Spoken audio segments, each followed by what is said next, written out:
Welcome to I news. తెలంగాణలో ఆధ్యాత్మిక సందడి మొదలు కాబోతోంది. మరోసారి కాళేశ్వరం త్రివేణి సంగమం భక్తులతో కళకళలాడబోతోంది. సరస్వతి అంత్య పుష్కరాల కోసం ప్రభుత్వం భారీ ఏర్పాట్లు పూర్తి చేసింది. తొలి పుష్కర స్నానం ఎవరు ఆచరించబోతున్నారు, ఎలాంటి ప్రత్యేక కార్యక్రమాలు నిర్వహించనున్నారు, ఇప్పుడు పూర్తి వివరాలు చూద్దాం.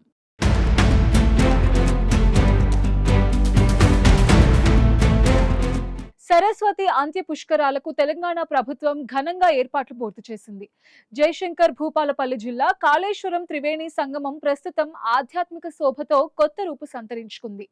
భక్తుల రద్దీని దృష్టిలో పెట్టుకుని ఘాట్లు, టెంట్ సిటీలు, ప్రత్యేక లైటింగ్, సౌండ్ సిస్టమ్స్ తో కాళేశ్వరం ప్రయాగ్రాజ్ ను తలపించేలా ముస్తాబైంది. మే 21 ఉదయం 5:43 పుష్కరాలు అధికారికంగా ప్రారంభం కానున్నాయి.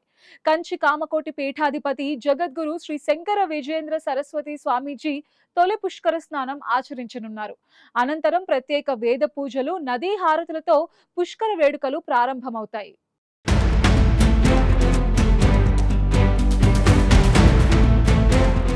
పుష్కరాల తొలి రోజున తెలంగాణ గవర్నర్ శివప్రతాప్ శుక్లా పవిత్ర స్నానం చేయనుండగా ముఖ్యమంత్రి రేవంత్ రెడ్డి కూడా హాజరయ్యే అవకాశం ఉందని అధికారులు చెప్తున్నారు. దీంతో భద్రతను మరింత కట్టుదిట్టం చేశారు. సుమారు 2500 మంది పోలీసులతో భారీ భద్రతా ఏర్పాట్లు చేశారు.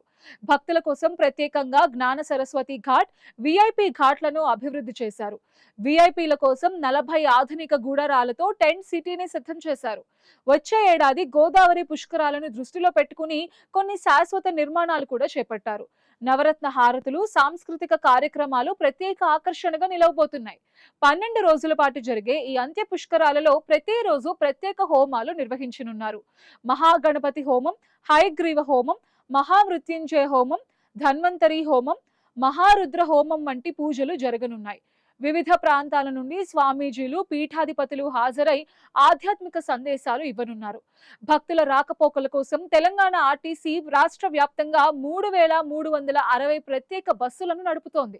రైల్వే, రోడ్డు మార్గాల్లో కూడా ప్రత్యేక సదుపాయాలు కల్పించారు. లక్షలాది మంది భక్తులు ఈసారి కాళేశ్వరం చేరుకునే అవకాశం ఉందని అధికారులు అంచనా వేస్తున్నారు.